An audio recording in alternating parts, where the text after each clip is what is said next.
very good evening to you and welcome to today's edition of Politics 101. Today we're going to be talking about the economy. There have been reports of rising prices, and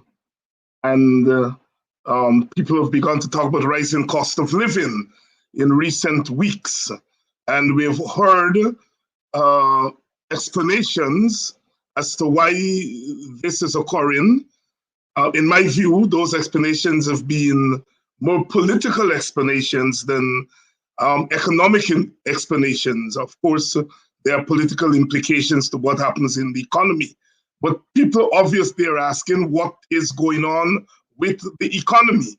And I don't think we're getting the answers that we need from the government or from the political opposition. And so therefore, tonight we're going to try to get some answers from economists, people who understand the economy, people who have been part of planning of the economy in Guyana and who understand the linkages between politics and economics. My guests tonight are Mr. Winston Jordan, former finance minister under the coalition government, and Professor Clive Thomas, who is a long-standing economist and executive member of the WPA. He will join us later. Mr. Jordan, welcome to Politics 101.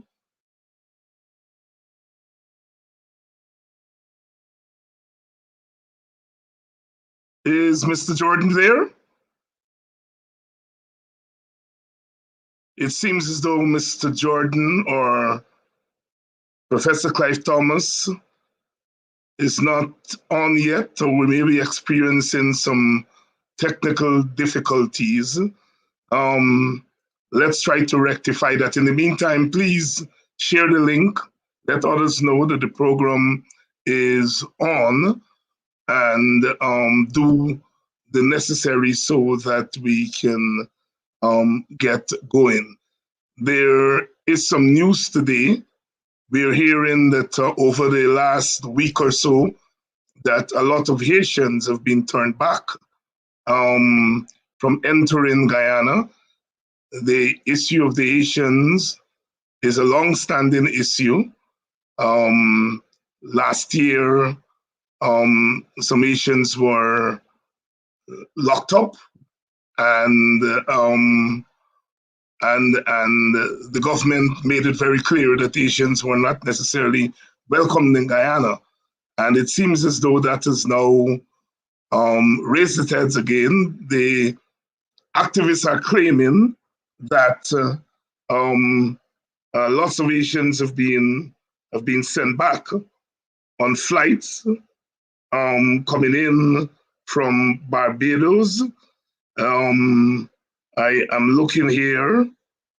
Someone is saying I'm returning from Ogle Airport, where we were informed by an extremely polite and concerned young man who is an airport duty officer that 17 Haitians were deported to Barbados on flight BW225 at 2:40 p.m. today. Some of these came in on Sunday and some came in yesterday and were detained in facilities at the airport. The young man advised us to speak with Nigel Hoppy, Chief of Police and Chief Immigration Officer. So that's the news there. The government, I understand, is saying that it is not so, but here are the activists giving the evidence that they have gotten from a duty officer at Ogle Airport. We've been over this issue of Haitians coming to Guyana before. We know that the PPP is suspicious of Haitians coming into Guyana for racial reasons, because in their view, the Haitians are coming here to vote for the coalition. They said that very clearly. There is also the historical behavior of the rest of the Caribbean, in particular the English-speaking Caribbean, to Haitians. And we thought that this matter was settled. The government said the last time that Haitians could not be given the automatic 6-month visa because Haiti is not part of the single market and economy. And I think the lawyers sorted that out to say that the heads of government at a special meeting had, in a sense, overridden that argument by the government by saying that all Caribbean people, all people from CARICOM member states must be given hassle-free travel back and forth in Caribbean CARICOM countries. And so therefore, what is the reason for deporting the Haitians again?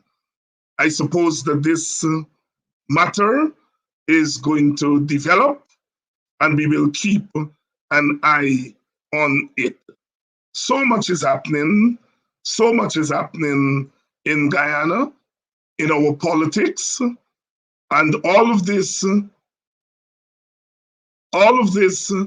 arises from the fact that we have a government that believes it is not accountable to anyone. It's not accountable to its supporters. It's not accountable to Guyanese. It's not accountable to the laws of Guyana.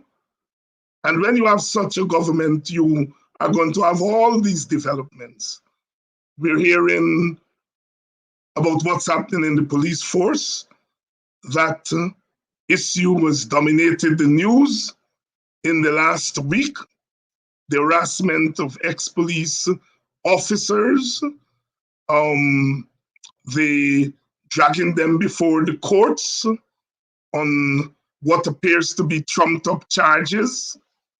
And all of this is meant to create the kind of instability in the society, to give the government the excuse to clamp down on supporters of the opposition. And so we have to be vigilant and to keep on top of all these developments, I'm expecting Mr. Jordan, Professor Thomas, my guest tonight.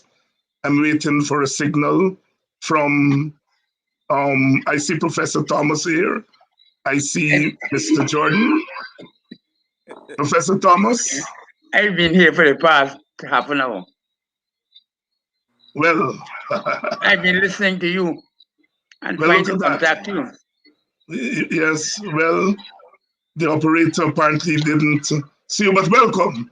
Welcome, okay. Dr. Thomas, and welcome to you, Mr. Jordan. Yeah, and I think what I have here are teacher and student. Exactly.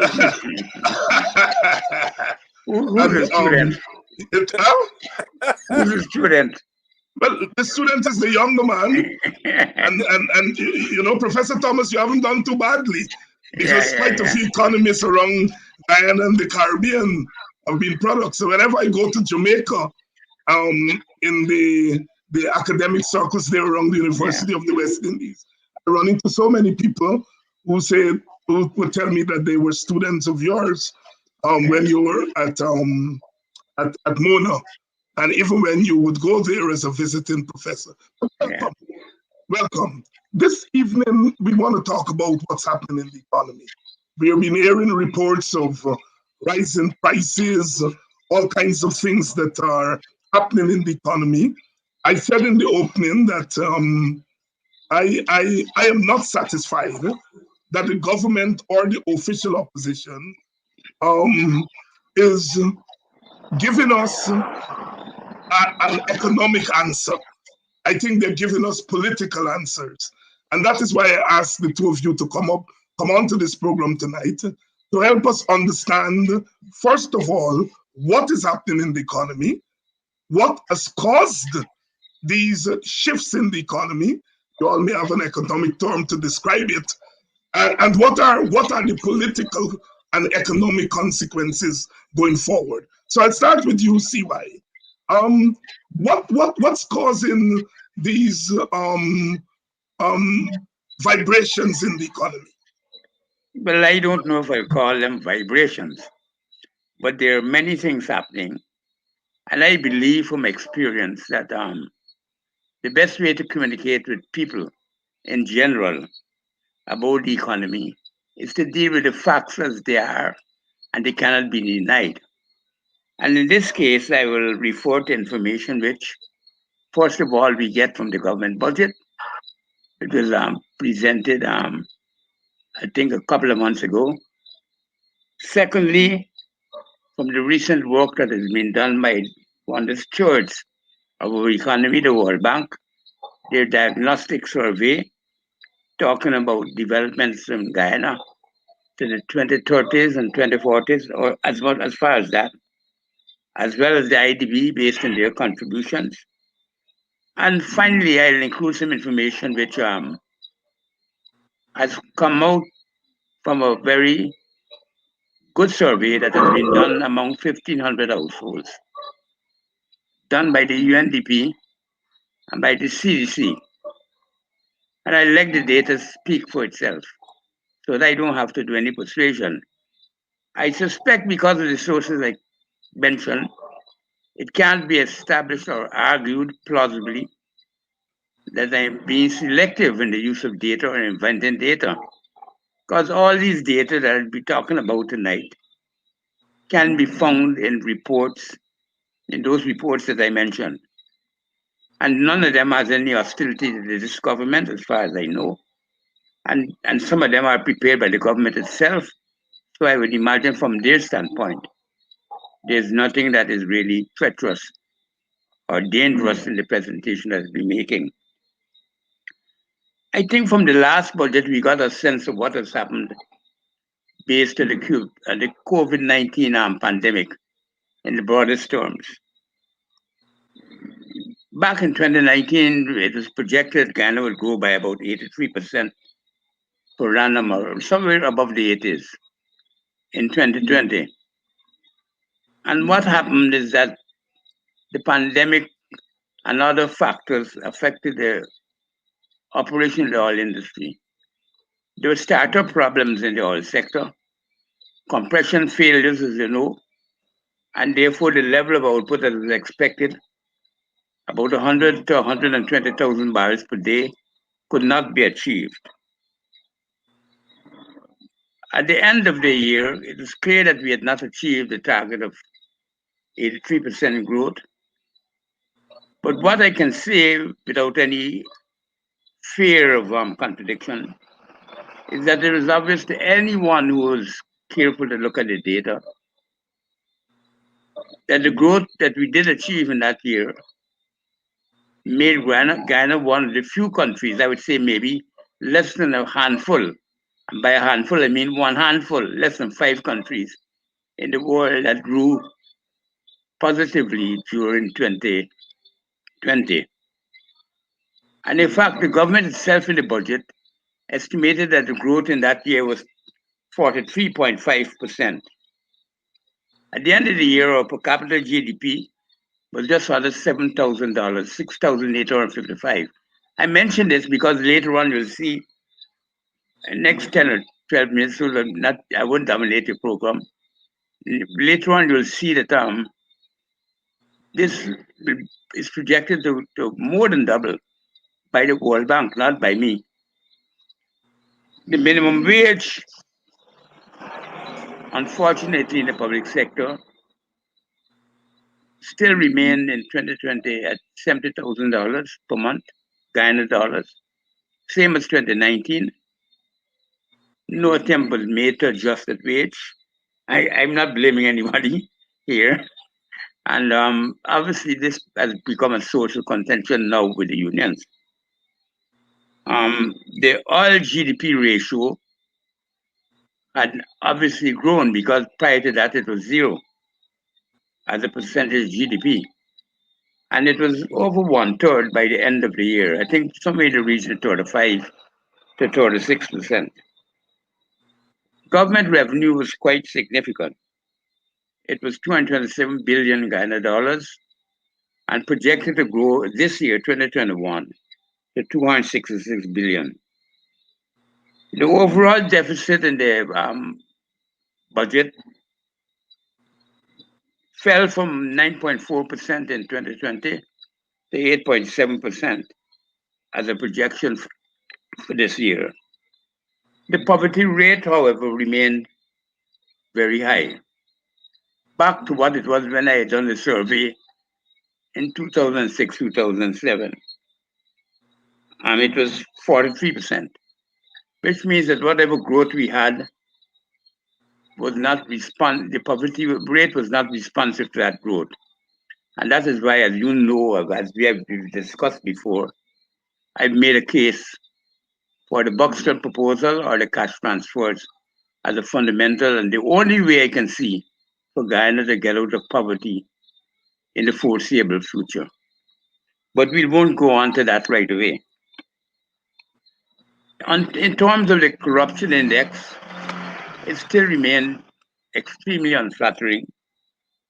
Guyana ranked 85 out of 180 countries for which the index was calculated. But some basic data like health security and so forth ranked worse. We're 127th out of 195. But I think the good thing out of all of this was despite the difficulties with the oil, the revenue generated that year was about 270 million US dollars. I'll talk a little bit more about that maybe in the exchanges we have, because it to my mind raises a fundamental issue of what dignity we show when we go around begging for vaccines, when we have that money sitting in a natural resource fund earning less than 1% interest. And we are running around like beggars. And the people are dying because of the vaccination. You know, it's difficult for me to stand that. I mean, a citizen, if you have a natural resource fund, what it is for, if it can't meet this emergency, an emergency must be a traditional flood. I mean, come God, I mean, I find it amazing that none of the politicians, in either the parliament or the government, is making this a priority. And this has to be a priority because people are dying. So I figure that underlying everything that we're talking about is the fact that what we're seeing as vibrations are the very source, the death of people, the death of ordinary Guyanese who can't do better, who probably don't know better.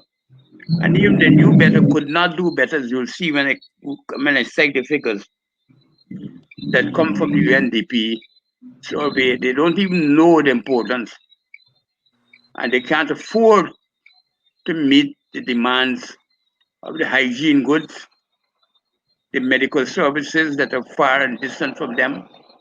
They can't afford to even attempt to save their lives. They can't even afford not to work when they feel fearful of working. So it has a serious repercussion. And I think that I'm I'm very concerned that this debate has not taken place and not being led by our parliament, where the opposition supposedly lies, or the government. The World Bank has tried to put that information into, I won't be very much longer, another 10 minutes max. The World Bank has tried to put that information into longer term perspective.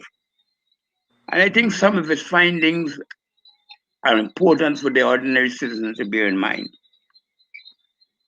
The World Bank projects that the GDP, based on the most recent model, because this was published in November the 28th, 2020, just about the end of the year,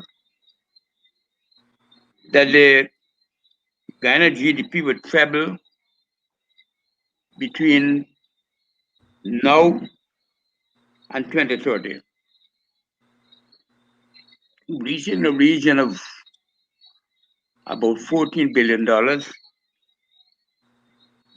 which would we tend to put it in the area where we can roughly say is beginning to come close to that of a high income country.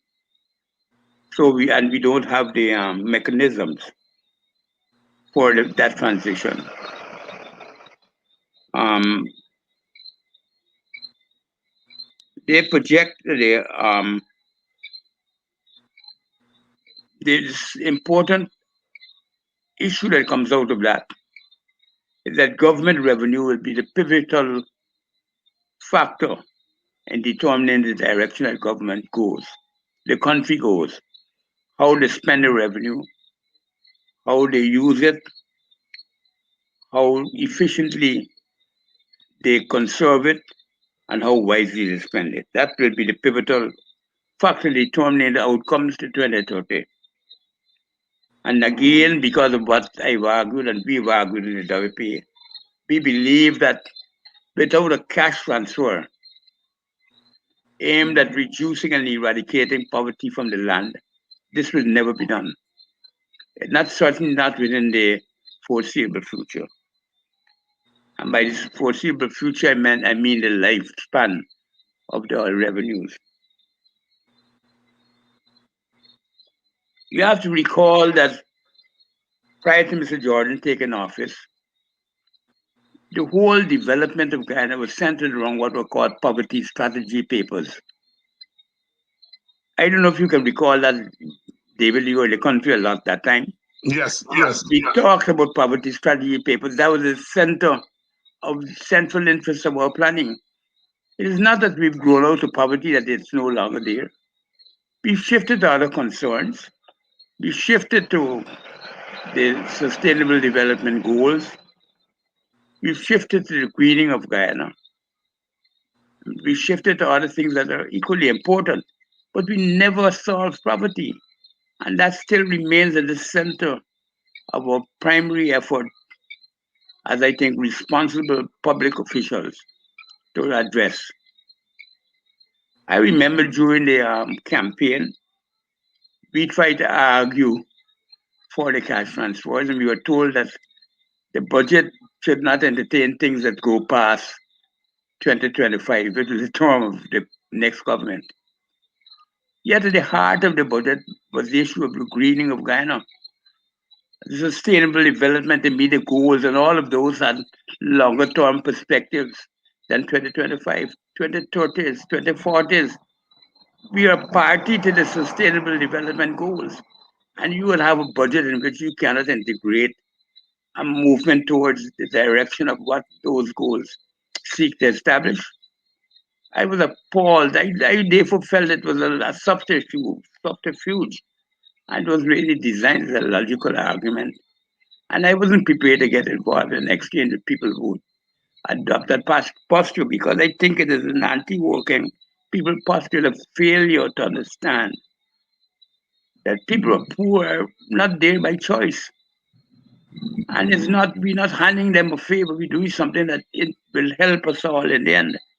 And so I was particularly upset when that defense was put up for not why we should not consider you introducing the, the notion of a cash transfer. And I feel that that was a vital factor, being able to win the people's confidence, that we had confidence in them. This is how I feel now by not displaying the courage to go against standard opinion, that we try to use part of the, it's not much, of the natural resource fund to fund our vaccination. Right now, let's say we give 500,000 people a dose each. The average price for dose, the average cost of AstraZeneca, which is what I had one dose, I haven't had the second, is between $4 and $7 US. How much money is that? Why should we be begging and waiting and waiting and waiting to see where the next thing coming from? I think it's an absolute insult to Guyanese. And I would hate to feel that people are so uncaring as not to introduce all these elements in the debate. But you see, the difficulty we've had is that we don't have any strategic thinking and we don't try to encourage its development by bringing together persons who might be involved in that sort of consideration and who could help to focus on that type of approach towards governing. Occasionally we do it when we prepare a manifesto or something like that. But apart from that, I had absolutely no economic intervention with any government official in Guyana during the period that the last government existed. I just mentioned a couple other things. The poverty rate, because I want to be brief, the poverty rate still remains at 43%, as the World Bank has shows in their report, which we're now discussing. And with more than 4% growth of GDP up to 2019, and only being able to reduce the poverty rate from 43.5 to 43%, you could see how little this economy will solve the problems of growth if left on its own, or poverty if left on its own. It gives a double focus. And the irony of it is that the institution, which more than, to my mind, than any other institution, has demonstrated the concrete successes of cash transfers, is the World Bank. Study after study has shown it. When the officials come here, because I know what they think about us here down here, they figure that we're looking for an easy way out. We mendicants, we can want to hustle something to win political favors. So they think we have no strategic interest in poverty reduction when we start to talk about cash transfers. And their attitude to it is very different from what they write. If you look at the report that we submitted on cash transfers, David, of the 10 references that I gave, most of them are from the World Bank, based on studies that they themselves conducted and the results that they found. And I don't want to go on about that, but I would feel that I should make the point to underscore the difficulties which our people face and the continuation of the ignoring of the difficulties posed to the economy and the traps posed to it, where you try to develop it without putting a focus on the eradication of poverty. That's the heart and core of it. That's the only objective criteria to my mind. The others, like growth of GDP, as we can see from the figures, will be startling. But if we end up with same number of poor people, same number of people catching themselves, I don't want to say about cat, but they're really catching, then you can imagine the difficulties we have. But last, and by no means least, I like to make a few observations about a report by the UNDP. It's a social economic impact assessment of COVID-19 on Guyana. And it's something that I encourage everybody to read. You can read at least the executive, and to that, with the audience in general that's listening to this program. And that talks a lot and brings out a lot of important information. I think information that is as significant, perhaps in some ways, as the information was brought out within the first LSMS study, Living Standards Measurement Survey study, was done back in 1992. And I will not be able to introduce many of the features, but just to give you an idea of the scope, it talks about the factors hindering access to basic goods and services in Guyana. And if you want to see how people suffer, let's look at it. People suffer from the fact that the pandemic has caused shortages of supply. They suffer from the fact that they can't afford to buy the limited supplies. They suffer from the fact that most of the supplies they have to go and buy, they can't afford to travel to go and buy it because of where it's located now and because of the risk involved in trying to travel to it. And most of the travel require them to have some sort of hygiene product. And they've listed hygiene products and access to it as the third most important factor hindering their lives. Next to access to food and access to cash, which they put second, access to hygiene products is what makes them wonder and worry the most. And it says something about how people see this pandemic. They see the real crisis, not something out there. I mean, I take it for granted I will have some sort of something to wash my hand. I take it for granted I could afford to use and change a mask when I go out. And I've been able to do that even in the period when it was not established that these masks were giving enough protection when made homemade or made of cloth. That, if you remember carefully, that came about 6 months after. That's when we were able to establish you have to have a fancy mask or a medical mask to keep out the coronavirus. That many cloth masks could work if they were constructed carefully and well. And that led to a big change in its use.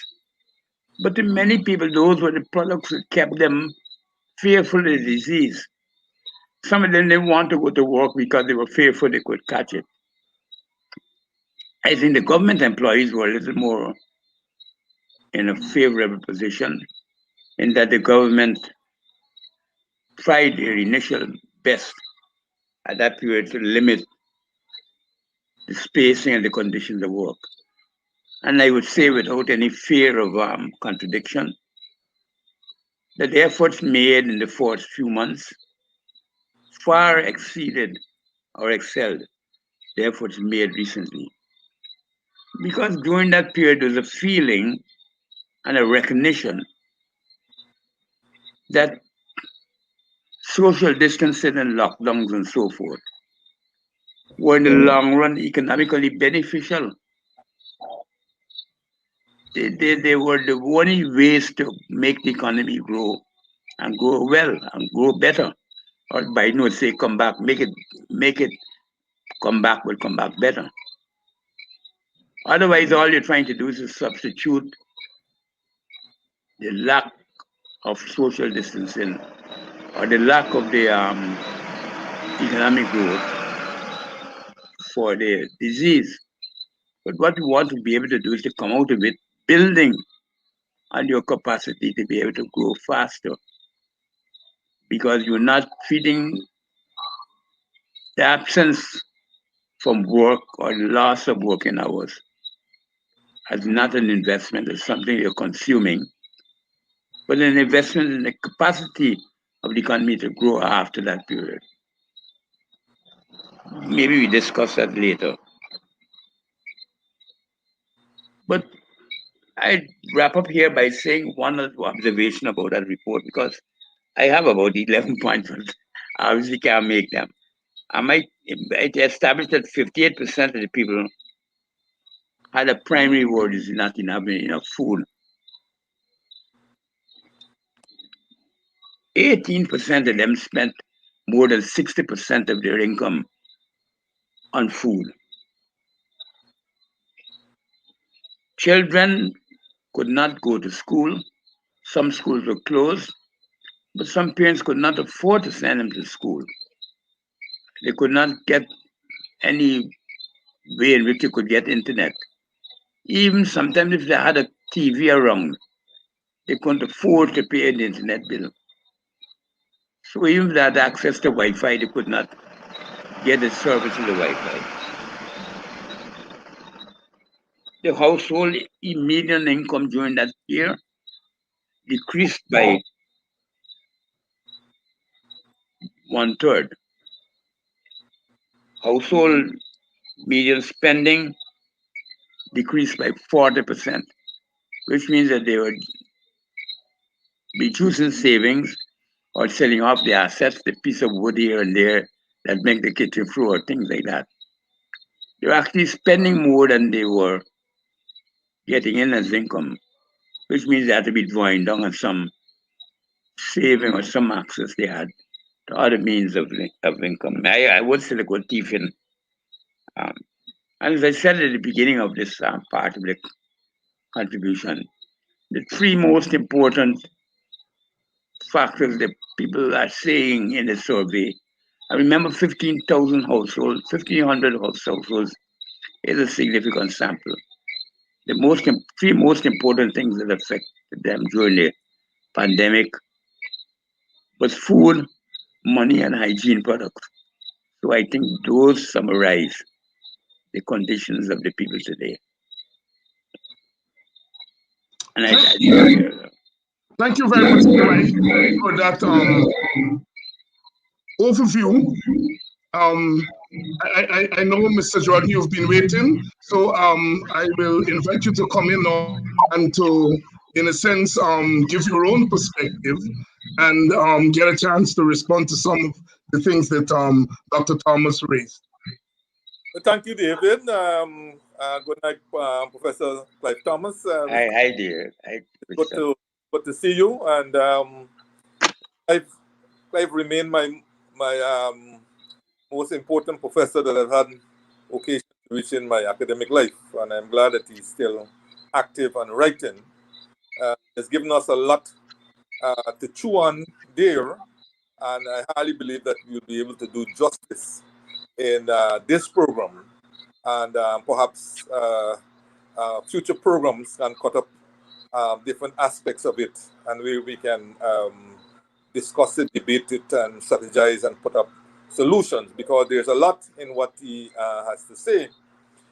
If I may take a slightly different perspective and zeroing in on the issue of the day, which is these rising prices and the impact it has had on the economy and our consumers and so on. I would say, like Clive, that this goes back to the pandemic. The pandemic days. When you look at Guyana's economy, I think everybody agrees that this is what we call an open economy. Open by definition, meaning that a significant share of exports and imports form part of the gross domestic product of Guyana. You know, we sell very little, and what we sell are primary products or very little stage of value added, and import virtually everything. Unbelievably, we are importing all kinds of things, including sugar cake and plantain chips and so on. All of that are being imported, and I'll come back a little bit more as I discuss this.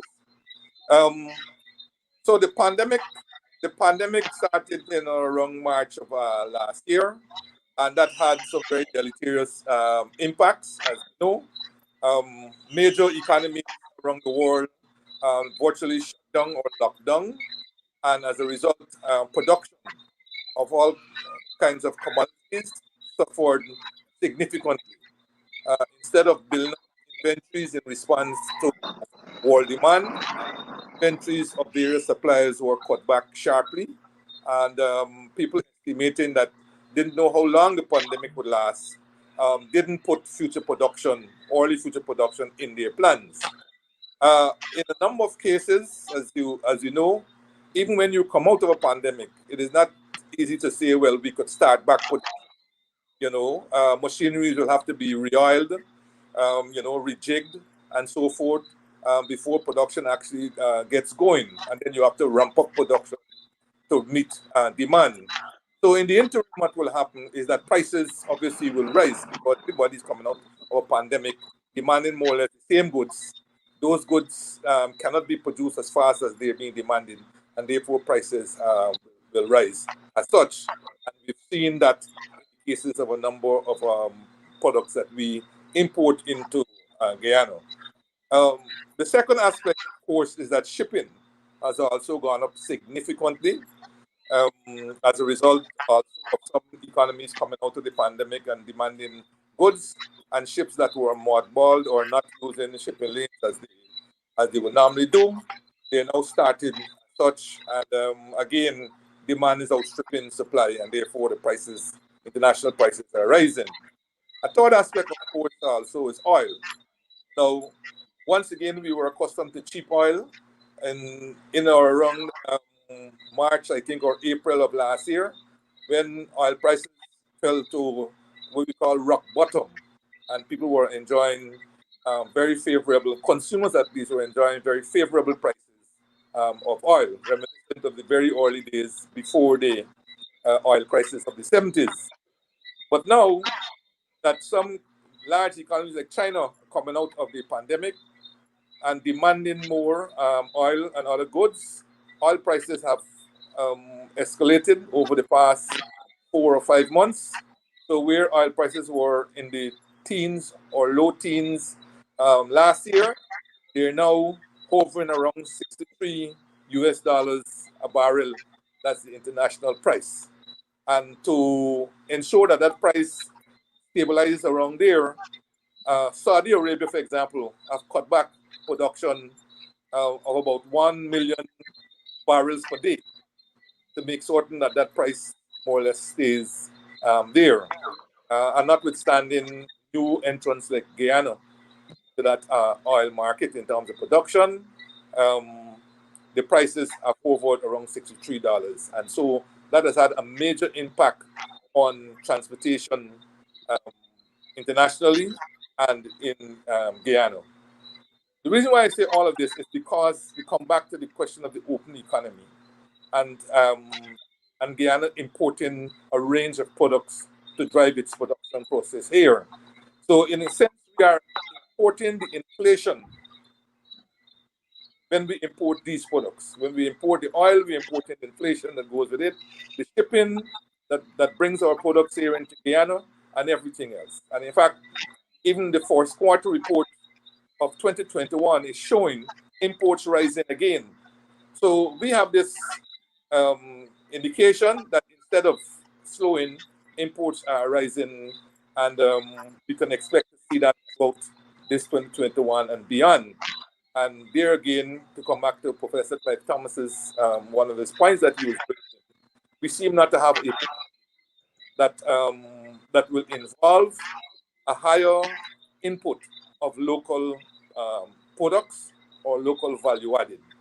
Because as I said, when you are rich enough to be importing plantain chips and sugar cake in a country that is rich in agricultural lands and so forth, you could get an appreciation why the situation that we are experiencing, we are so more or less experiencing.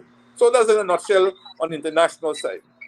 On the domestic side, we had the situation of the general elections and the country terms that developed for the 5 months between March and August when this regime was installed.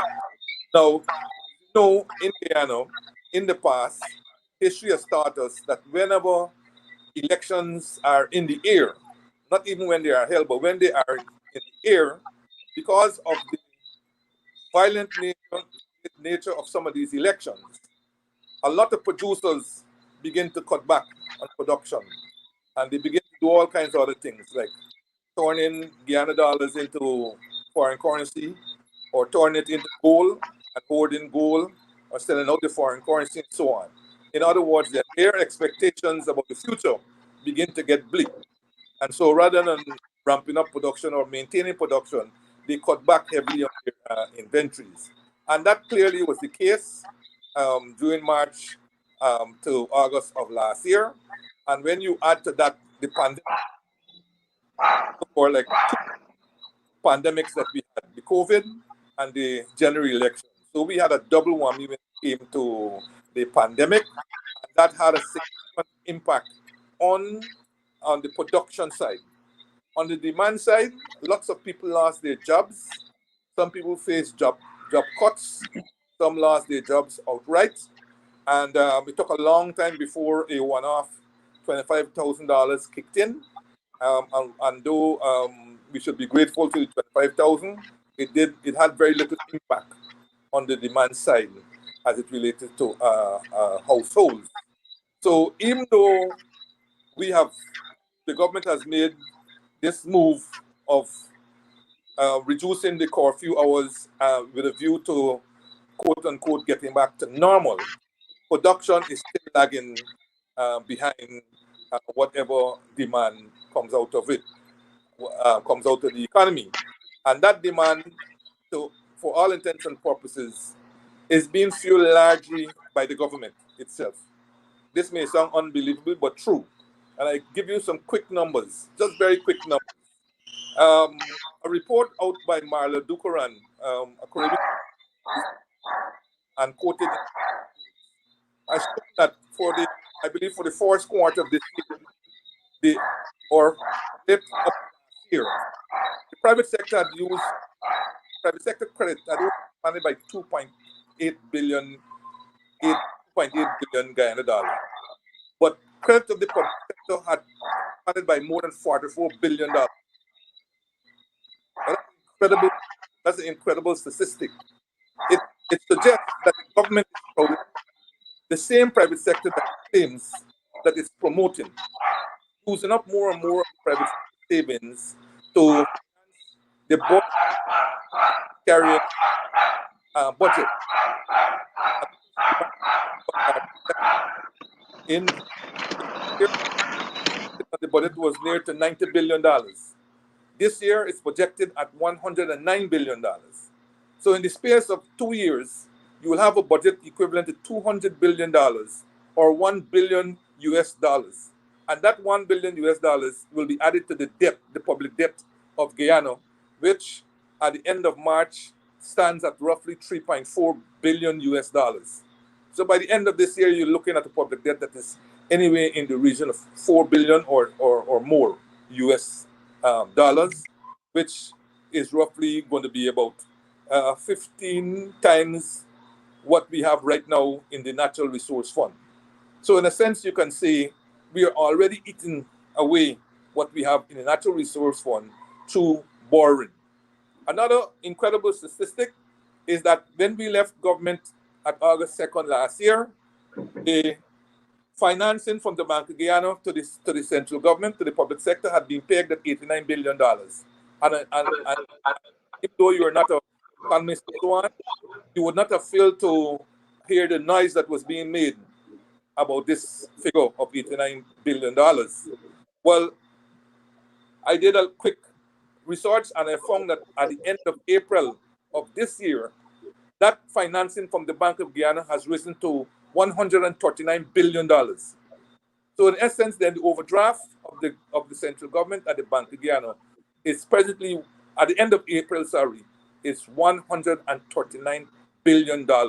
So the Bank of Guyana would have provided additional financing since August the 2nd of last year to April of this year of roughly $50 billion.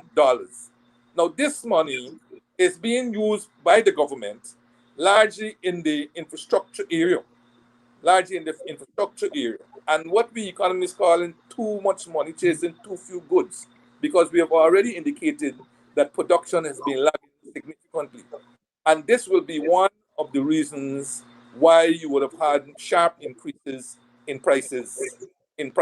So you have the prices locally. So you add the imported inflation as a result of the increases in prices of a number of commodities, shipping, oil, building products, food, and so forth. And then you have locally the inflation induced from massive deficit financing, largely coming from Bank of Guyana's financing of the government. You also have this strange scenario where the government between 2020 and 2021 remove virtually all of the indirect taxes that had been imposed on certain non-consumer oriented goods on the old worn argument that if you remove those taxes, then it will feed through to prices. Unfortunately, this has not happened. Those taxes have now been appropriated by the suppliers, and their prices if not unchanged, have actually risen. In almost no case has a price been reduced as a result of the removal of the VAT. The government went further and in some cases even removed income tax from certain sectors, some in the private health sector, some in the private education sector. So what this has done is that if the government wanted now to pay an interim increase, not only to public servants, but to a number of other players, consumers, they are now in a bind because their revenue profile has been denuded by the removal of all of a range of income, of taxes that they would have been collecting before. So this is a very important part when we come into strategizing on the solution, that the government's window now of providing comfort has been significantly narrowed, and except that they go to the natural resource fund and extract some amount of the resources there and use it for a transfer. And here we're going to discuss this because we cannot go with this complete transfer that happened with $25. It will have to be more targeted transfer to the needy and the necessary and the vulnerables and so forth. They will have to go and use some of them because they do not have the window nor the means to use it from the budget. Now, as a result of what I have indicated, you're seeing some negative influences. And two of them I will just repeat here. The first is price gouging, right? And this tends to occur, especially in pandemic type situations where there's a sudden disruption in supply. And even if demand remains the same, disruption in supply means prices will rise to close that demand-supply gap. So in a number of areas, you are seeing price gouging and what we will call contrived shortages. You go one place, they tell you they don't have cement, right?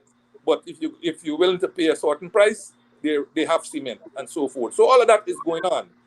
And then the second negative effect that we've been having is due largely to what happened in the post-election period, where race relations had deteriorated substantially in this country. And so what increasingly you're having are reports that price discrimination is occurring based on race, so to speak. And whereas before this was known but was maybe negligible, increasingly there are complaints that that certain section of the population are saying that they're being discriminated based on their race, and they have proven it in a number of occasions where they will send somebody else to buy the product and it will be cheaper at the same. I am hoping that this is not a widespread phenomenon, but I'm just raising it here and putting it out in the open because the government appears to be powerless and seems to be powerless in terms of what has happened right now and what is going on. They seem to unable to make an intervention to reduce these prices. And let's be, I don't know whether they're waiting it out or not, but let's be very, very specific where this is concerned. Prices tend to be sticky downwards. What does that mean? Is that once prices go up, they hardly ever come down, except in certain specific instances. And I'm speaking here more or less in the short term, because short term meaning almost instantaneously or over the next few months and so forth, because supply cannot come forth, and where there may be seasonal goods, for example, in vegetables and so on. When there's a glut, the prices will fall. And when there's normal supply, prices will more or less equate. So the point I'm making there is that these high prices that you're seeing right now are going to subsist for more or less a very long time, because we don't know when this pandemic will end. And certainly in the case of Guyana, we don't see an ending, because as of today, or as of yesterday, the number of deaths have shot up to 361. with 62 deaths in May alone, and we still have 6 more days to go in this year. It looks like it's going to surpass last month's 65, so to speak. So we don't see a pathway. We don't see a pathway based on the inactivity of the government. We don't see a pathway for the early ending of the pandemic, and therefore this situation of rising prices and its concomitant negative effects on the population may hold true for a longer time than in other countries, so to speak. So I want to put that out there for some chewing, and then afterwards we may talk about some of the solutions that we may look at. But just before I give up, I just want to say that you're already feeling the negative impact, the social, particularly on the social side, of the rising prices, depressed incomes, and so forth. The crime that you are seeing, or the rise in crime, to such a state that the American Embassy only yesterday have put out another advisory, is linked to the economic situation that you have in Guyana at the moment. Prostitution, trafficking, rape, especially of minors. All of these are going up. Not forgetting drug trafficking. As you know, Professor Thomas, who is the guru on the I forget the word that he used for the economy pre-2015. You're seeing right back after August of last year, the massive drug flow into the economy, except at this stage, it doesn't seem to be able to help because it hasn't taken back root as it had done in the 23 years prior to 2015. So those are some nuggets I'll put out there and we can discuss. Thank you very much, Mr. Jordan and Professor Thomas, for your presentations. Here is where we are. The causes our two guests are positing for the rise in prices and the consequences, social consequences, as Mr. Jordan pointed out just now. One, COVID.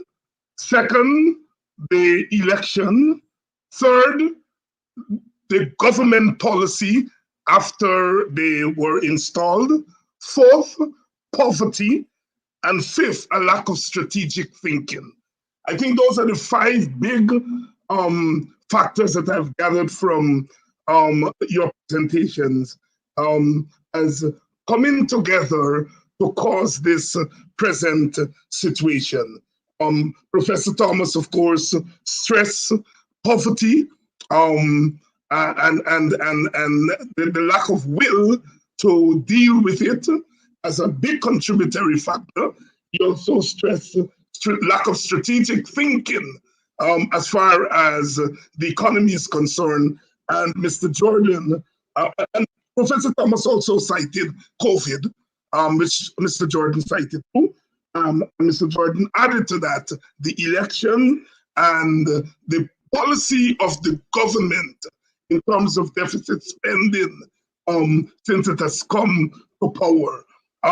Mr. Jordan also cited critically the consequences, the social consequences. He mentioned some of it just now: crime, prostitution, drugs.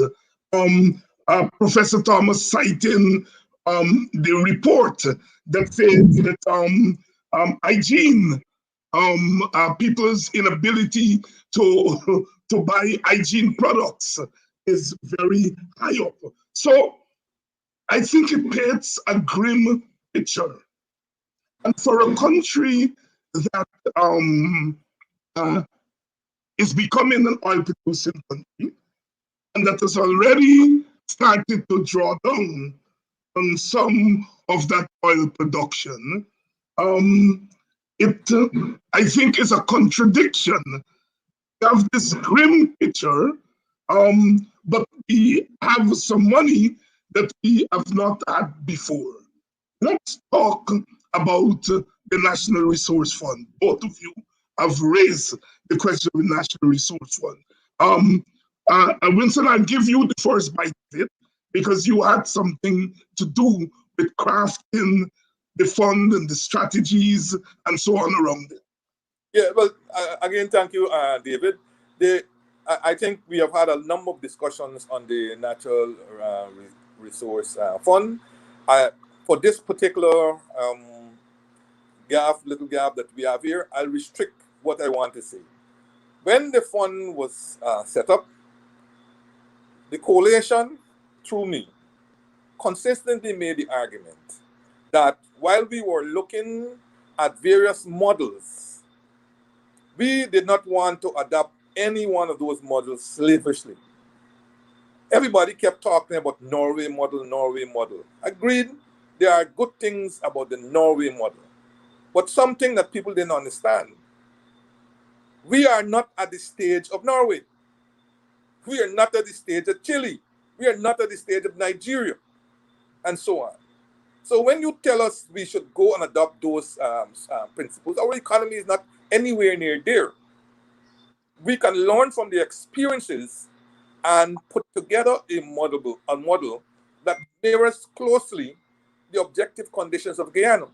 And that is what we sought to do in what we have set up as the Natural Resource Fund.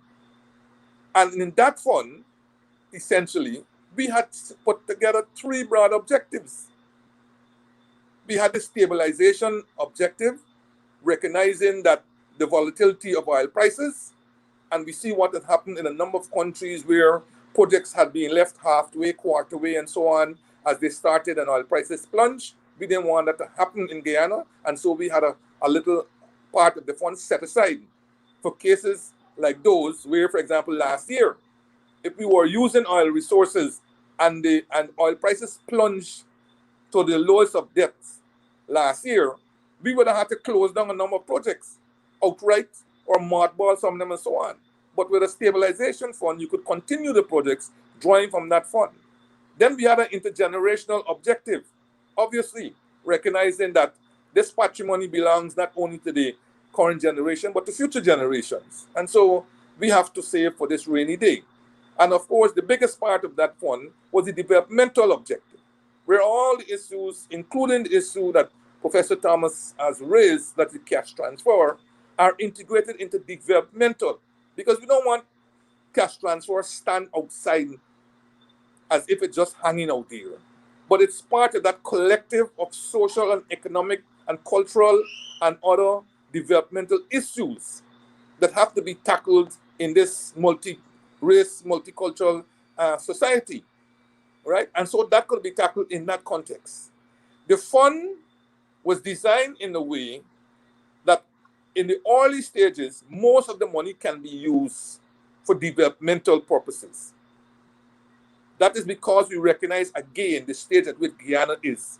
Guyana is in need of a lot of infrastructure. Guyana is in need of a lot of social development, including health, education, water, culture, sports. So a lot of the money, based on the formula that we have there, can be drawn up front. Contrary to all the noise that people say. They don't read, but they come out with the propaganda. And all this talk about, well, we wanted hands off from politicians and so on. Politicians are people who go to elections. And I know of no fund, whether it's managed by a corporation or a management committee that is devoid of politics. Somebody has to appoint those people.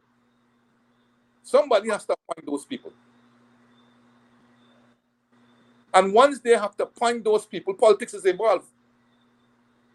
But the people who have to come to the public and to the parliament and so on are the people who are elected.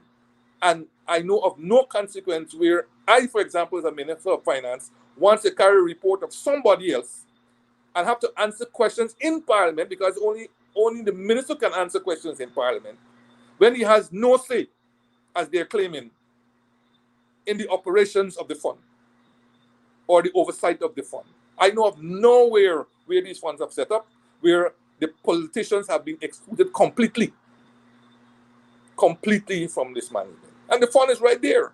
It included high-end professional people. It included people from the opposition. And better yet, it had a broad-based 22-member civil society with no politician, no opposition, no government people involved in it to oversee the entire fund. The transparency was second to none. And in fact, so transparent and accountable was the fund that we are one of the few funds that are now part of the whole society of sovereign wealth funds. We are a member. You don't get membership easily. And we would not have been a member if the fund and the way how it's put together did not meet the Santiago principles. There's only one outstanding aspect of the Santiago principles that we have to meet, and that is the enactment of a public debt management law. And we were about to do that when we were unceremoniously removed. But you hear now that the government talking about some Kazakhstan model where the president and the prime minister and the ministers determine the use of the fund and the withdrawals from the fund and so on. You have a fund right now which is there. You can see how much money is in it, how much interest is being earned. A committee has to be established called the investment committee that will determine how the funds are to be invested, where the funds are to be invested, and so on. You have another committee called the macroeconomic committee that determines how much money can be withdrawn from the fund in any 1 year without causing inflation and the Dutch disease and so on and so forth. You have all of that, but they do not want to operationalize the fund because the strictures that the fund has in place and the parliament oversight of the fund, because anytime you're drawing money from the fund, it has to go into the consolidated fund.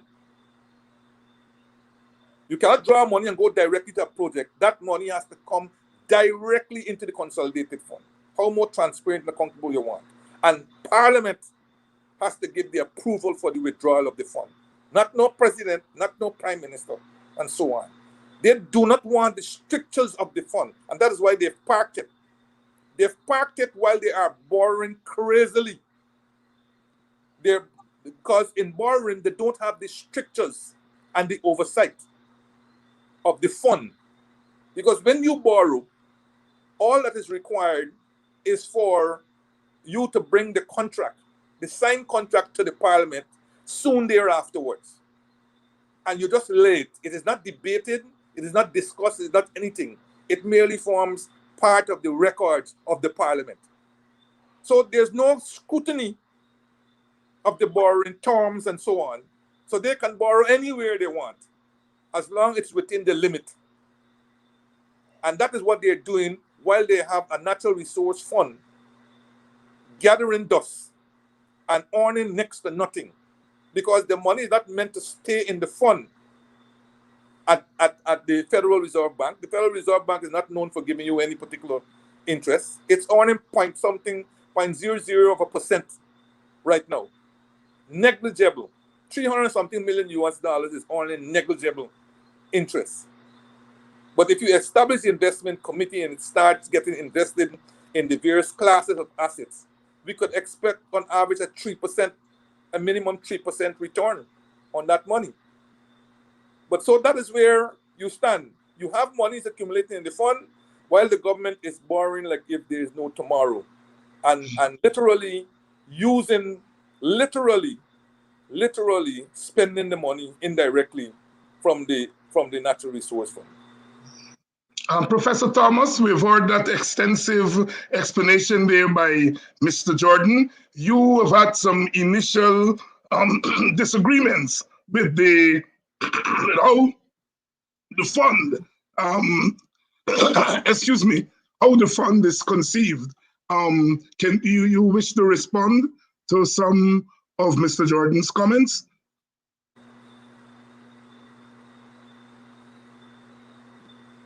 Are you hearing me, Professor Thomas?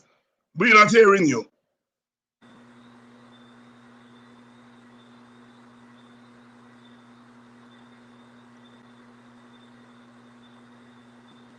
We're not hearing you. Mr. Jordan, why Professor Thomas is sorting out his audio there. Thanks again for that explanation, because I think it responds to some of the popular sentiment out there about the fund. What about the suggestion by Thomas that they should use money from the fund to buy vaccines? And that is just not the Sorry. Can you hear me now? All right, I'm hearing you now, Professor Thomas. But hold for a minute while Mr. Jordan answers the question about your suggestion that they use money from the resource fund to buy vaccines, because I think it's in line with part of what he explained just now about how the money should be used. Go ahead. Yes, David. Since you're shaping the solutions, let me say two of the solutions I've preferred. I have said that the budget 2021, the focus of budget 2021 is misplaced in the context of the focus of budget 2021 is about hardware, building roads, building all kinds of different things. But while you're doing all of that, you have a population that is suffering. So focus of budget 2021 should have been how to get us out of the pandemic with a population that is ready and willing to go once we are on the we don't have to get a bridge across the Demerara River right now. It's necessary down the road. But we don't need that. We don't need to be building roads into cane fields and so on right now. That will form part of a medium-term plan. But the immediate plan is to get us out of the pandemic. And therefore, whatever revenues we are collecting, significant sum of it should be shaped towards getting us out there. And some of the things that Professor Thomas talked about, I talked about also.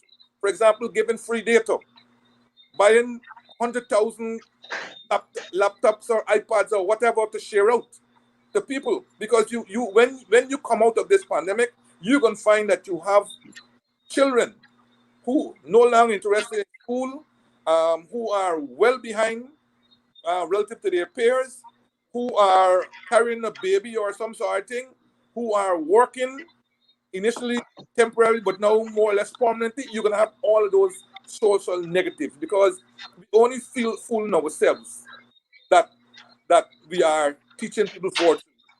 It's still very tiny segment of the school age population that is really benefiting from virtual education. Sending worksheets and so on to teachers who I don't know, maybe trying something.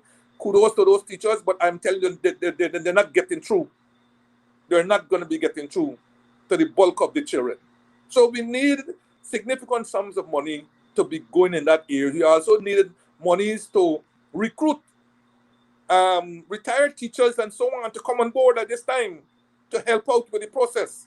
And that will call for money and so on.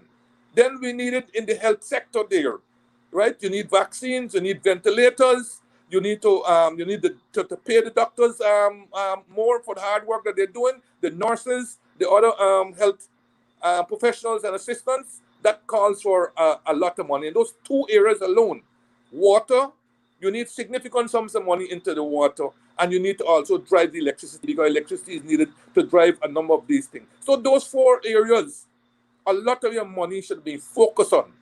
And all the things to do with airstrips and all these kinds of things, we will work with what we have right now. But that money, and since you have now narrowed the revenue base, because I can tell you, you don't get rid of revenues in the context of a pandemic and expect to expand it from $225 billion to $263 billion.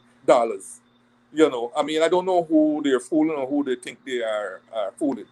That's not going to happen, right? That is not going to happen. So you can use the monies in the Natural Resource Fund under the developmental rubric for social expenditure. Because it's not only for economic expenditure or infrastructural expenditure, it's also social, economic, infrastructural, cultural, and so forth. That is where your development aspect comes in. In this pandemic, you can take monies out of there to buy your ventilators, to buy your vaccines, to do whatever the case may be. So there's no difference in terms of what I'm saying and what Professor Thomas is advocating. What about direct cash to people? Direct cash, yes, you can do because it forms part of the social developmental construct of the fund. The developmental part of the fund. Remember, the fund has three broad objectives: developmental, stabilization, and intergenerational. Professor Thomas, you can come in here to deal with the source fund and how it's set up, and then get into what are your solutions, certainly in the short term, to deal with the economic crisis that you're facing now. Does not Your have audio, yes, I'm hearing you now. My difference with Winston has nothing to do with the organization they fund. I mean, I think that what he's trying to do is to respond to the perennial criticism that we don't want these politicians in poor countries to put their hand on too much money. And so by accepting the Santiago principles, establishing all those modalities and intermediaries in the monitoring committee and so forth, they're trying their very best to show that it's going to be professionally managed. But from my point of view as an economist, once somebody is elected to lead, have the support of the constituencies, have a democratic mandate, they are free to make decisions like that because you won't go through that intermediation process with any European country or the United States. There's a poor country solution because they think that we're less than honest and capable as politicians. The second point that I want to make, which I've written about 10 articles on this topic, going back to 2017, is that I feel that the fund, qua fund, is really a redistributive mechanism of shifting our windfall oil revenues to put in a Federal Reserve System. This is the grossest aspect of it, where we earn, as he has pointed out, 0.001% or less on it. I didn't want to put it in those terms, that's why it was less than 1%. Rather, I might have left out a zero.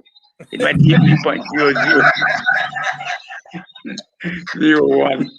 So I was like that. That is what I'm concerned with.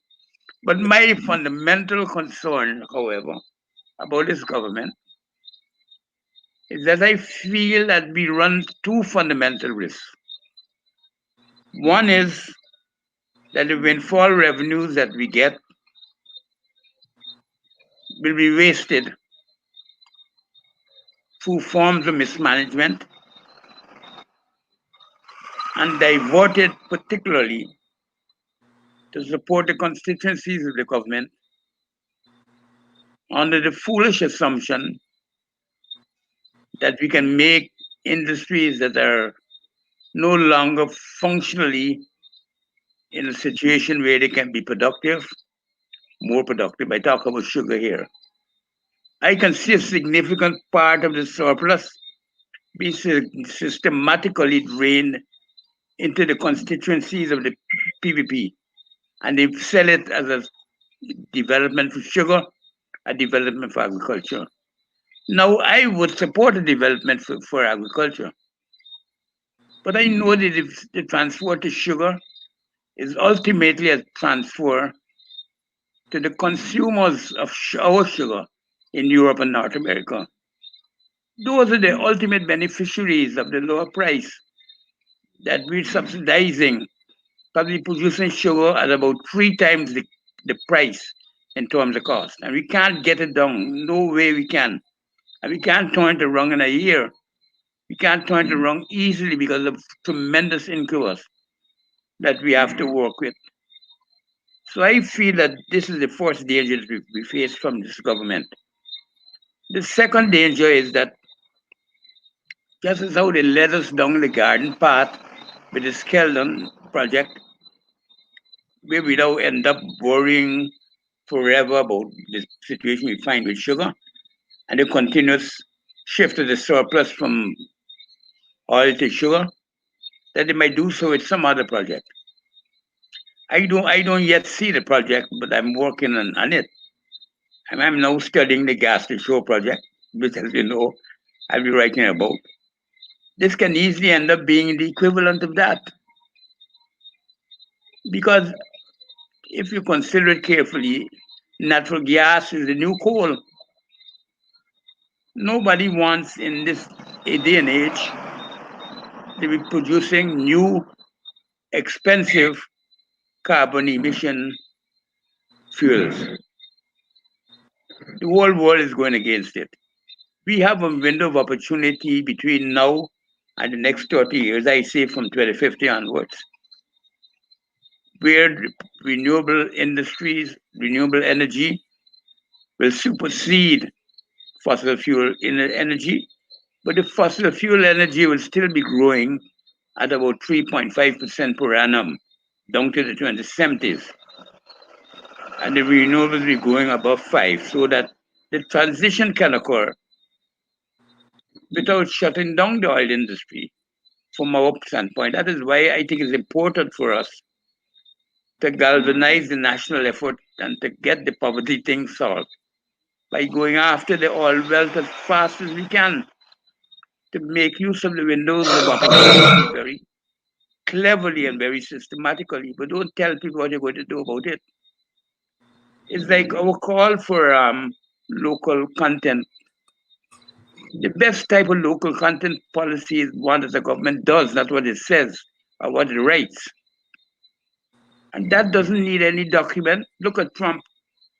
He is practicing effectively a local government policy by just saying America first. He ain't following no laws or guidelines. He can get away with it. But once we begin to highlight it and it becomes codified in laws, we're creating a situation when we become a higher income country, when our oil becomes important, that people start to challenge us to the WTO. The opportunities we have for complementary spillovers to local sectors and so on exist now. We don't have to write it and appear to be subsidizing import substitution, because the case can be made against that. So I'm saying with strategic thinking, we can arrive at a lot of things, but the government has got to be democratic, it's got to have the people's trust, and it has to make them feel that they will do things that will support their interests. And that is why I think that investments that they call for, like the COVID and the people, are ways in which a government tries to build trust and a sense of commitment and feeling by the people that they're after their own welfare and they're not going to treat it as secondary to anybody else's. I mean, if I don't know how else to make the point, it's not that these are ideal policies. We shouldn't have this situation at all. But if you have to strategize how you're going to maintain the commitments of your constituents, you have to do it with a longer term vision, and you have to make sure that when all is said and done, these people know that you have their backs and that their welfare is central to everything you do. You see why we're coming down on time, and Winston did put on the table some short-term proposals as to. I thought they were excellent. After that, I thought his ideas were excellent. I have no. Winston and I don't really have a difference, except maybe stylistic. Okay. Because I'm not the Minister of Finance, so I am not bound in or tied into his strictures. Is there anything you would like to add to the proposal he has made for short-term relief? Because Vincent makes the very important point that this COVID thing. I'm supportive of the point. I'm just trying to give a rationale for the COVID, and that is where I'm going in terms of political strategizing. that you're trying to build a constituency that feels you have their backs, yes. which is more than just selling or something. Yes. What about the cash transfers as a short-term relief to what we are experiencing now? Well, my idea was to phase it in and to limit its scope, as you know, to a certain proportion of your revenues, not above 10%, so that then nobody will feel that they have a runaway situation and having unlimited funds being given over to people. But I would say for the short term, the use of the Natural Resource Fund to provide vaccines and relief to the people is, to my mind, an excellent idea. So you would hold on the cash transfer as a short-term form of relief? Yes, a targeted cash transfer, as he says, would be a short-term relief, but be aiming for the longer-term transfer as sort of universal basic income as a solution to the poverty. Winston, But is we that use, something that you are comfortable with? at one point, the IDB has projected the revenue at the end of this year might be $872 million, you know. So we talk about, right now it's 350 as we speak. Winston, short-term targeted cash transfer? Yeah, you know, even in the long term, I'm against, and I hold out steadfast against this complete transfer resources to even to those who quote unquote don't really need it. I will go any day with the targeted transfers, and they may end up being the bulk of the population, because at 43% poverty, that's a significant part of the population that is in poverty, and those who are just above those could very well be in poverty. In fact, if you were to do the numbers, I wouldn't be surprised if those numbers are higher now, especially in the pandemic, where nutritional levels and so on have declined dramatically as a result of businesses have closed. Right. So, but I think writing all this, I won't even leave it for a medium-term strategy. In fact, it is unfortunate that the present government did not come in with a plan. We need, rather than spending resources in this kind of ad hoc manner, we need something of a blueprint that will indicate where this economy will be, where our people will be in, say, maybe 10 years' time, and where in the 45 years we can expect based on that plan. Because you wake up and you hear somebody saying we bring back the sugar. You bring back sugar, sugar is sucking in more and more monies. You up prices for rice to farm. Farmers produce more rice, you can't find the markets for it. You know, and all these different things. You leave bauxite hanging in Kokwani, right? Where instead of, I don't know if it thing you take back the lands because the Russians seem not to want to do anything about it. You have a lot of people there without income and so on, and their nutritional status must be even worse than the ones in other areas. You do nothing where that is concerned. Forestry, still cutting wood and trying to export. We're doing nothing in terms of value added. You have a whole housing drive you claim, and this housing drive is being fueled from external. You're importing everything, cement, importing stone, sheetrock, plywood, you name it, you importing it. Okay? And this cannot be a scenario that will drive this economy, notwithstanding how much oil revenue you get. So I will think that in the let us say medium term, but starting now, we have to have a group sitting down and writing some strategic plan to utilize these monies, and let us overcome this ad hoc means that we are trying to do right now. Thank you very much, Winston Jordan, and we are out of time. I promise you, because we've only gotten halfway in terms of what we wanted to accomplish tonight. And as a student of a layman student of the economy, of economics, I should know that these things take time. So I'm committing that I will get you guys back in another week or so, perhaps next Thursday. We'll talk about your availability. So while the issue is fresh in the minds of people, we can do the part two, not leave it for another month or so. So I want to thank you all for coming on tonight and for clarifying a lot for the audience. That is why I said at the beginning that I don't trust politicians to explain the economy. That I think the economy has to first be explained by people who study economy. And then we can deal with the political consequences. Winston, you have listed some of the consequences, especially socially. We did not get to the economic, the political consequences, the regional consequences, and so forth. I promise that we'll get to that in the part two of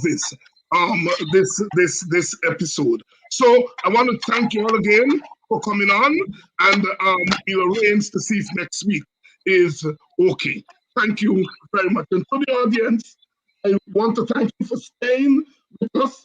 Economics, like history, sometimes people tend to think that those things are too difficult sometimes to deal with, but they're important. The economy is important. As we move forward in becoming an oil wealth country, the economy is important. Yes, we spend a lot of time on politics. Yes, we spend a lot of time on the other things. But at the end of the day, if we don't get the economy right, we're not going to get other things right. At the end of the day, if our people cannot provide for their basic needs, then politics and those other things don't really matter. The economy is stupid is what James Carville had said during the 1992 campaign in favor, he was working for Bill Clinton, and he was saying the economy is stupid. Now, I'm not making the point here that Guyanese vote their pocketbooks. What I'm saying is that we have to deal with the economy. When we come on programs like these, yes, we have to do the politics, we have to do the mobilization, we have to do the criticisms and so forth. But sometimes we have to come to school. The school without walls. We have to do the politics 101 because you, the ordinary people, are the ones who will drive the economy. And you have to understand your stake in the economy. So let us make discussion of the economy an important part of this mobilization that we are doing. This is a critical moment. As I've said over and over again, if we get this moment right, we'll get it right for a long time. If we get it wrong, we'll probably get it wrong forever. There is not a big window for countries like ours. The world wasn't created for us. This world, the post-World War II world, was not created for Guyana. They did not take Guyana into consideration. Guyana did not exist as a sovereign country. So therefore, we have to adapt to a world that wasn't created for us. In a sense, what we're doing is trying to turn Guyana from a plantation to a nation, to a national economy. It's not easy. Tomorrow we are going to observe 55th year of independence. Where have we gone economically? 43% poverty is hell. That's what Shadow said. Poverty is hell. And almost half of our population is in poverty, which means they're living in hell. We can't jump up and celebrate 55 years after independence with that statistic. So let's stay with this economics thing. Those of you who are African Guyanese know that as far as the private sector is concerned, you are underrepresented. Amerindians underrepresented in the private sector. And the private sector is going to play a very important role going forward. That's where the world is. That's where this government head is. And I don't see any future government not contending with the private sector. And if the private sector is going to be central to the forward movement of this country, then all its peoples should be represented in the private sector. Affirmative action in the private sector is overdue.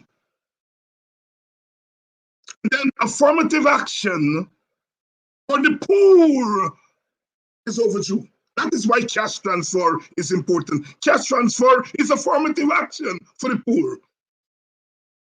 And it's across ethnic lines. Not cash transfer just to the Indian poor or the Amerindian poor or African poor. It's for the poor. So we need affirmative actions for the poor in the form of cash transfer. It's on the table. It was put forward by the WPA, piloted by Professor Clive Thomas. We heard the economist say tonight, people don't have money to buy basic things. Does it make sense that some of that money in the resource fund should be put in the pockets of people? People can't buy hygiene stuff. They can't buy enough food. They don't have transportation to go and get food. It's obvious that if you give them money, that's what they would spend it on. That's affirmative action for the poor. Like I said, in the private sector, we've got to put in place policies and laws to ensure that there is equitable distribution as far as the private sector is concerned. It's not our fault that there is unevenness in the private sector ethnically. The Chinese and Portuguese were given affirmative action by the colonial masters after they didn't make it on the sugar plantations. They were given affirmative action by the colonial governors to get into the private sector, Chinese and Portuguese. And then later on, as indentureship came to an end, East Indians were given some level of affirmative action. And so it is only fair that Amerindians and African Guyanese be given some form of affirmative action to make the private sector a more even playing field.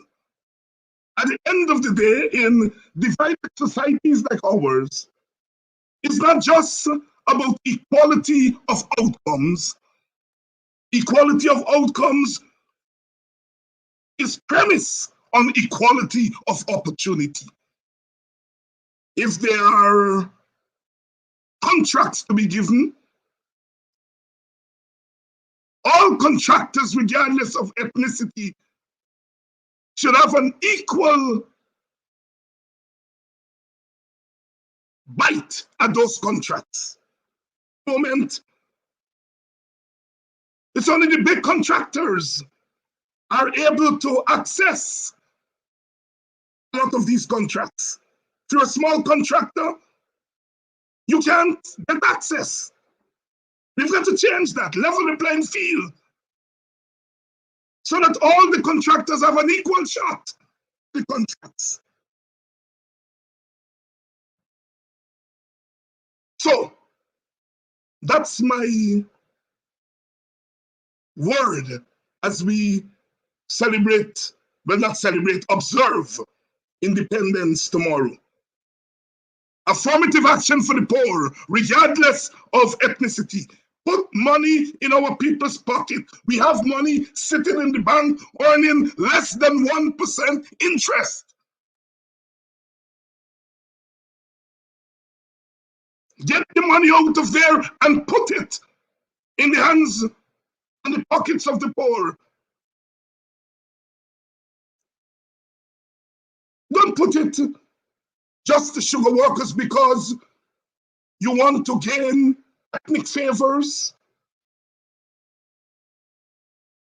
Democracy must mean that all our peoples must benefit equitably from our patrimony. Our fight is not just for those who are out of government to get back in government. Our fight is now. Put money in people's hands now, not in 5 years when there'll be an election. We've got to fight on all fronts. Fight to get back in office in 5 years or 4 years or 3 years, yes. But fight for your economic survival today. Today. The new strategy we're talking about here. We often say when we don't want nothing until our government gets into power. And then we make the mistake of don't demand anything from our government. So I'm saying the economic survival of our people is today. No. Equitable participation in the private sector. Put money in the pockets of the poor. You heard the economists say tonight that this pandemic thing, and even when the pandemic is finished, the effects of the pandemic will be around for a long time. Prices, as Mr. Jordan said, when prices go up, they don't necessarily come down. So then wages have to go up to meet those prices. And if you don't have rise in wages, you have to subsidize that with cash transfers. The WPA put it on the table, and we are raising it again. Mr. Jordan said tonight that a bridge over the Mariah River can wait. We have one already. Gas to shore pipeline can wait. All the big infrastructure thing can wait. It is the human infrastructure that is fixing right now. You can't buy rice, you can't buy oil, you can't buy hygiene stuff, deodorant. It is that infrastructure, the human infrastructure, that needs fixing right now. Because we carry this fight. It's not just a fight to win government again, but it's a fight for our economic dignity.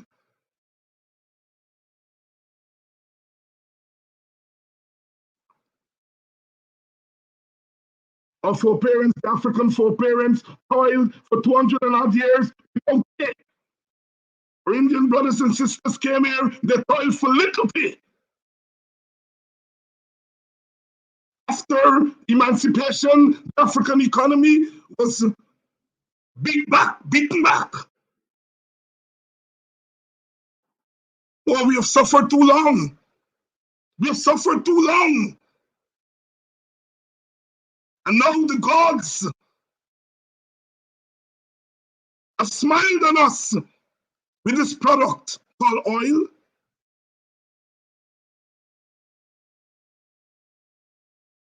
Yes, we've got to protect the environment. Yes, we've got to protect all those other things that oil threatens to diminish. But in the end, You heard Professor Thomas says by the end of this year, we may have 870 something million US dollars sitting there, getting no interest. We've got to fight. Frederick Douglass said, power conceives nothing without a demand. And that is why on this program, we educate ourselves onto what is there, what money is in that fund. And once we know, Bob Marley said, now we know the truth. What are we going to do?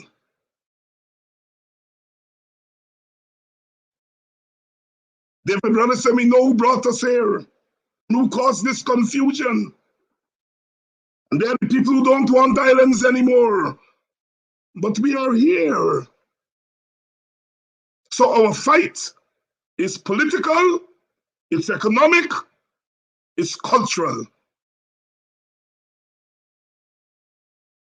The crime, the drugs, the raping, the beating up and killing of women, all of these are offshoots, consequences of our economic situation. I'm not excusing these things, I'm just merely saying the truth, as said by our experts early tonight.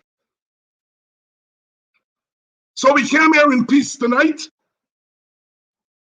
and let's leave in peace, but leave with the word that it's urgent that we pick up our resistance mantle and begin to fight. Begin to fight.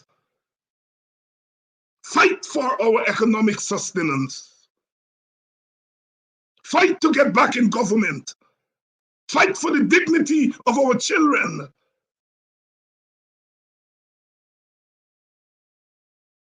Fight. Fight. And there are various ways of fighting. There is direct fighting. He who fights and run away lives to fight another day. The prophet Bob Marley said that. Professor Nettleford said, when you're confronting oppressors, you go to a place deep inside where they cannot see, and you develop your own resistance language. The meeting of the diaspora with those of us at home is a blessing. Our people are now joined, not separated by water. Our hands are linked across the oceans. Our minds are linked across the ocean to fight for our country.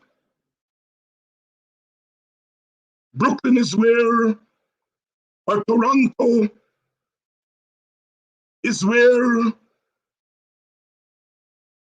we drifted to, because it's inhuman, it's part of the human capacity to go where opportunities are. But at the end of the day, there's one place we can call home, Guyana. Guyana. And if it's our home, then we've got to fight for our share in it, fight to protect it, fight to defend it, and fight to make it the paradise that our foreparents, when they walked out in 1838, dreamed of. So thank you so much. I know it was a long commentary at the end, but I'm feeling the spirit tonight. And those of you who are from the spiritual background know what the spirit does to you. You know, when the spirit gets in you, you begin to talk in tongues. And there was some tongue talking tonight. So thank those who have contributed to our program. Thank you so much. You know yourselves. And I thank those who have not yet contributed, but would in the short term. So tomorrow, do you do? 55 years of independence. Those of you who light the candle, invoke the ancestors if you're of that disposition. Some people in New York are going in front of the United Nations. If you're there, join them. I understand in Guyana, they're also going in front of the United Nations. Join them. In your silent moment, hug your child. Hug your mother. Join your hands together. If you're near the drums, let the drums roll tomorrow. Because we are signaling that this is a new day. It's a new day. Be not giving up. Be not giving up. Be not giving up. No more 23 years.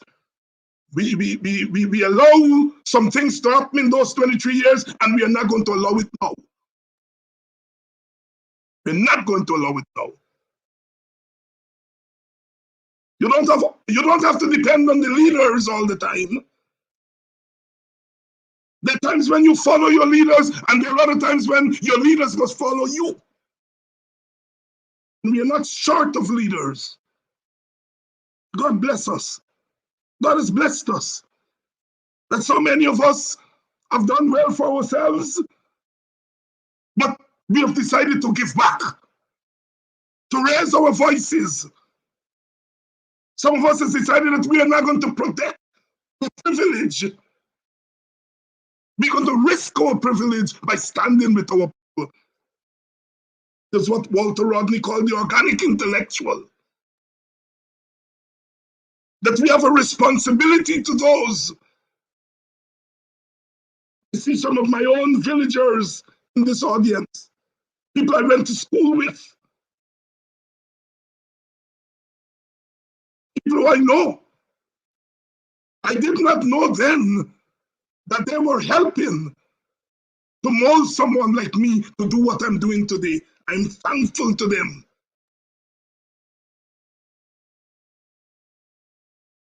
I'm thankful to them. Some of them are my friends. Because one of the things we learn is that no matter how high up the ladder you climb, the test of your humanity is whether the people who were your friends when you were at the bottom of the ladder remain your friends. Remain your friends. And so we stand there together in this moment of truth. It's a moment of truth. We get it right now, we get it right for a long time. We get it wrong. We get it wrong forever. My brother, Ali Majid, my fellow WPA member, is in the audience. He has an Indian name. He's an Indian, and some of our people on the board think that he's a Trenchy, as you all call it. No, Ali Majid is an Indian brother who has been a long-standing member of the WPA and has never wavered in his commitment to the struggle. So, Brother Ali Majid is a brother. Never mind his name. And those of you who are in the audience, they welcome him. I wanted to say that. And there are some other people with Indian names who are not all Trenchies. Some of them are brothers and sisters. I know Rita Singh, I think it's Singh is her last name, and there are a few others. We're all in this together. We're all in this together. So again, thank you all so much for staying with us. My countrywoman, Linda Campbell. Thanks, Linda, for your support of this program. Okay, we call them Poke in Buxton. Them Poke. So the other Buxtonians, Dennis Booker, Lynette Zephyr, and Cheryl Glenn is some of the people that I notice. You know, we Buxtonians tend to be a little bit tribal sometimes, but bear with us, bear with us, bear with us. I thank everybody, everybody. Desiree Simons, who is on every program, day in, day out. It is you, the people, who give us the strength to continue pressing on. And we're going to do this together. Good night.